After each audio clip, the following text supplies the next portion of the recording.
तो चलिए फ्रेंड्स, हम अपनी वीडियो को स्टार्ट करते हैं। तो फ्रेंड्स, मैंने आपको बताया था इससे पहले जो मैंने फर्स्ट लेक्चर लिया है उसमें मैंने आपको न्यूटन फॉरवर्ड फार्मूला बताया था। अब मैं बताऊंगी आपको Newton formula for backward interpolation के लिए। तो चलिए हम स्टार्ट करते हैं, देखते हैं फार्मूला क्या है। तो हमारा फार्मूला है f into a plus H U equal to F A plus u upon factorial 1 del F A plus you plus 1 upon factorial 2 del square f A plus you plus 1 u plus 2 upon factorial 3 del cube f A plus and so on. तो friends, इसी तरीके से हमारा forward हमारा जो third के लिए, fourth के लिए, फिफ्थ के लिए ऐसे ही आगे चलता रहेगा। ये हमारा थर्ड तक मैंने लिखा है, इसमें आप इसको फोर्थ तक और फिफ्थ तक भी लिख सकते हैं। तो चलिए, ये हमारा फार्मूला है, बहुत ही सिंपल फार्मूला है। फ्रेंड्स, मैं आपको बता दूँ, ये हमारा जो न्यूटन फॉरवर्ड फार्मूला है, इसमें हमारा क्या होता है, इसमें हमारा फॉरवर्ड में प्लस साइन होता है और जो हमारा न्यूटन बैकवर्ड फार्मूला होता है उसमें हमारा यू माइनस 1 होता है। बस यहाँ पे हम प्लस साइन की जगह पे अगर माइनस साइन यूज़ करेंगे तो वो हमारा फॉरवर्ड का फार्मूला बन जाएगा, और साथ ही साथ डेल्टा का यूज़ करेंगे तो हमारा वो फॉरवर्ड का फार्मूला बन जाएगा। तो फ्रेंड्स, अगर आपने इससे पहले मेरी वो वीडियो फर्स्ट लेक्चर जो मैंने दिया है उसमें अगर आपने वो मेरी वीडियो ना देखी हो तो प्लीज़ आप लोग वो मेरी वीडियो ज़रूर देखिएगा। उसमें मैंने आपको Newton formula for forward interpolation के लिए समझाया है, और साथ ही साथ मैंने आपको उसके एग्जाम्पल भी करके दिखाए हैं। तो चलिए, अब मैं आपको इसका एग्जाम्पल बताती हूँ एक Newton formula for backward interpolation के लिए।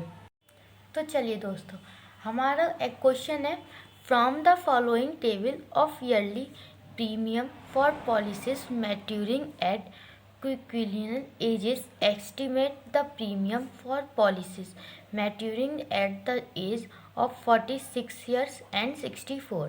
तो फ्रेंड्स, ये वाला मैं आपको बता दूँ, ये वाला एग्जाम्पल मैंने इससे जो फर्स्ट लेक्चर दिया था उसमें ही मैंने बताया था, वो उसमें मैंने ओनली 46 ईयर्स का निकाला था, क्योंकि उसमें हमें फॉरवर्ड डिफरेंसेस का यूज़ कर न्यूटन फॉरवर्ड का फॉर्मूला यूज़ करके निकालना था, इसलिए मैंने केवल 46 ईयर्स का निकाल के दिया।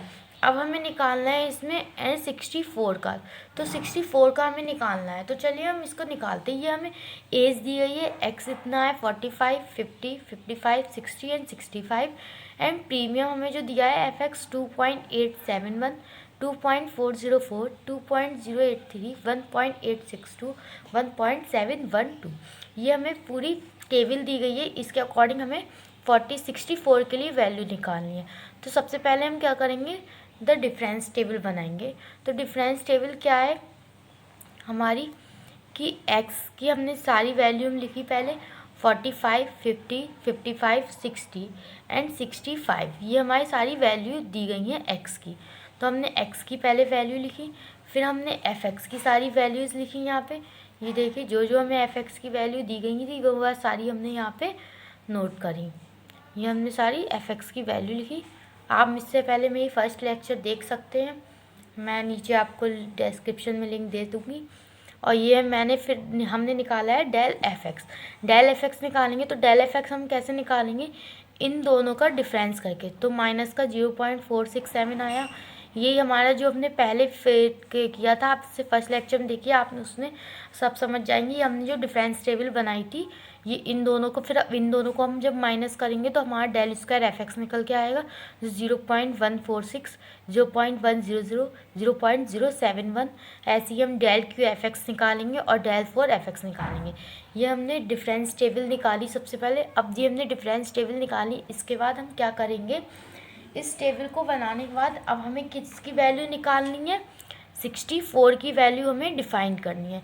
तो इसकी वैल्यू हम किस तरह से डिफ़ाइन करेंगे, इसमें आप देखेंगे कि 64 हमारी किसके बाद आएगा, 60 एंड 65 के मिड में आएगा।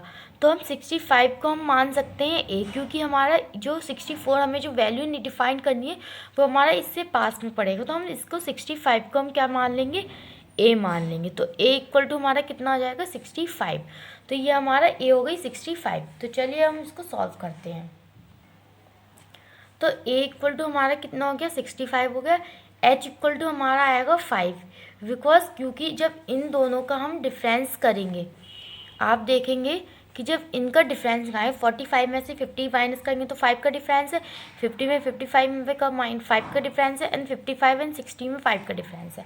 तो आप देखेंगे इन सभी में हमारा जो 5 का डिफरेंस है, तो इसके लिए हमारे कितना हो जाएगा, a equal to 65 and h equal to 5।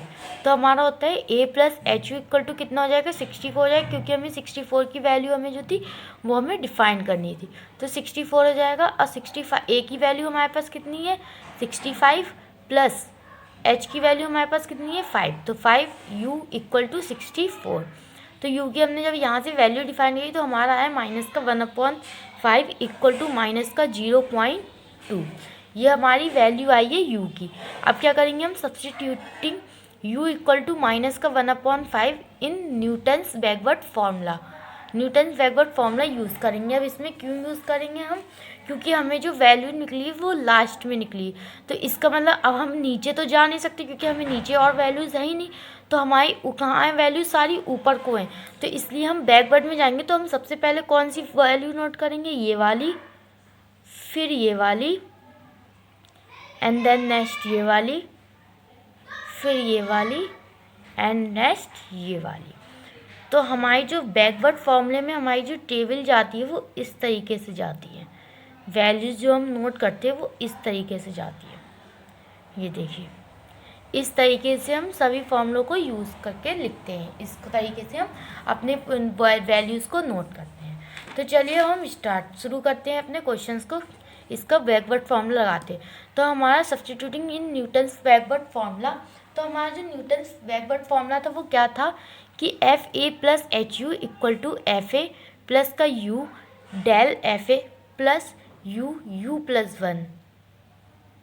Sorry, यहाँ पे हमारा मिस्टेक हो गई, यहाँ पे हमारा u प्लस 1 u प्लस 2 ये होता है फॉर्मूला। मैंने यहाँ पे मैंने यहाँ बैकवर्ड फॉरवर्ड का फॉर्मूला लगाया है।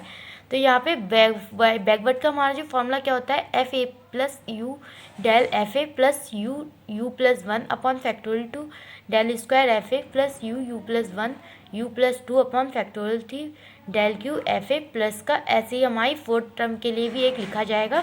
तो फोर्थ टर्म के लिए हमारा क्या होगा, प्लस का यू प्लस 1 यू प्लस का 2 एंड यू प्लस का 3 अपॉन फैक्टोरियल 4।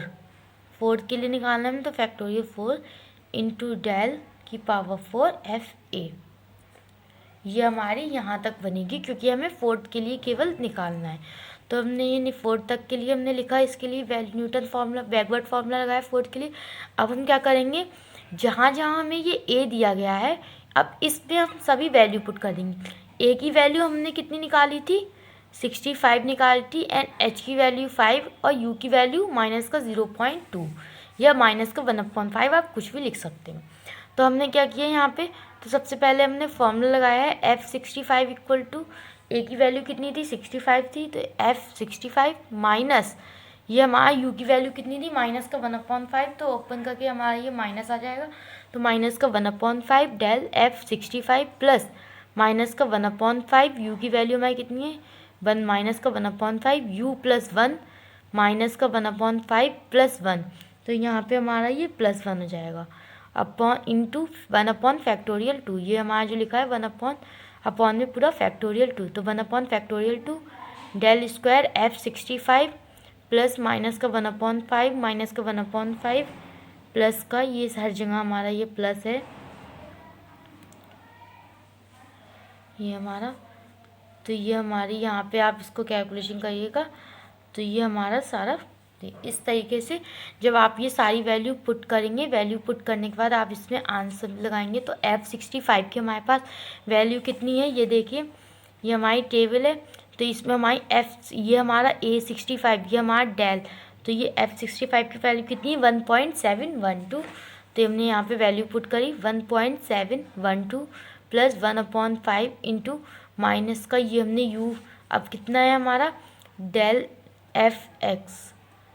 f65, तो डेल f65 की हमारे पास वैल्यू कितनी ये रही fx वाली टर्म, तो इसमें हम एक हमारी ये रहा तो माइनस का 0.150, तो इसी तरीके से आप इसकी सभी की वैल्यू पुट कर देंगे यहाँ पे, और आप कैलकुलेटर का इस्तेमाल कर सकते हैं। बीएससी थर्ड ईयर में आप लोगों को अलाउ होता है कि आप न्यूमेरिकल एनालिसिस में कैलकुलेटर ले जा सके, तो आप कैलकुलेटर ले जा सकते हैं। तो आप इसको जो वैल्यू पुट करके लगाएंगे तो इसके समथिंग कुछ इसका आंसर आएगा। आप चेक कर लीजिएगा, मुझे पक्का नहीं पता है, आप इसका आंसर चेक करिएगा। तो जहाँ तक कि इसके समथिंग यही आंसर आएगा, इसके ही आसपास लगभग में यही आंसर आएगा। तो ठीक है, ये आपको क्वेश्चन मैंने करा दिया है, और ये हमारा न्यूटन बैकवर्ड फॉर्मूला यहीं पे ये हमारा फिनिश होता है। और इसी तरीके से आपकी जो बुक में जो क्वेश्चंस दिए गए हैं आप वो भी क्वेश्चंस करके देखिएगा। तो फ्रेंड्स, अगर आपको मेरी ये वीडियो पसंद आई हो तो प्लीज़ वीडियो को लाइक और चैनल को सब्सक्राइब ज़रूर कीजिएगा। और फ्रेंड्स, साथ ही साथ अपना फीडबैक आप ज़रूर दीजिएगा। आप लोगों के फीडबैक से हमें ये बेनिफिट होता है कि आप लोग जो फीडबैक हमें देते हैं उससे अगर हमें कहीं पे गलत भी हो जाता है तो हमें पता चल जाता है। और सबसे पहली बात है कि अगर आप हमें बताते हैं कि हमने वीडियो कैसी बनाई तो हम उसी हिसाब से फिर और अपनी वीडियो को इम्प्रूव करके और सही बना सकते हैं। तो इसलिए फ्रेंड्स, अपने लोग अपना फीडबैक ज़रूर दीजिएगा। तो friends, thank you for watching this video.